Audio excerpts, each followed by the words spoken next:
apporter des effets bénéfiques à notre planète, à notre hauteur. Et nous, c'est pour ça qu'on crée justement un micro-véhicule électrique pour repenser la mobilité et tendre vers quelque chose de plus raisonné. J'aimerais que mes enfants et mes petits-enfants, un jour, puissent être fiers d'avoir des industries dans leur région de naissance.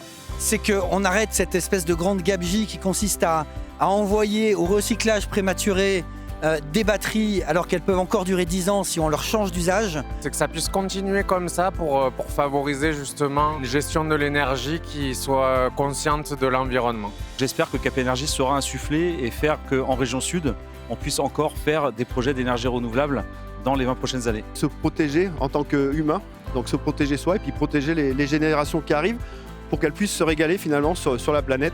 Avoir un vrai impact sur la réduction des gaz à effet de serre, sur la séquestration de carbone. C'est de continuer à bénéficier de cette expertise et de l'accompagnement qu'on peut avoir, notamment pour aller chercher des labellisations, mais aussi des financements pour nos projets. Continuer comme ça et nous faire rencontrer des gens toujours aussi intéressants. Et mon vœu le plus cher pour mes enfants, mes petits-enfants, c'est que justement on arrive à avoir un monde dans lequel les énergies décarbonées seront prépondérantes. Continuer à fédérer, puis de rayonner aussi, parce que c'est important. J'espère être là aussi pour les 40 ans, du coup. C'est que Cap Énergie organise la COP 2035.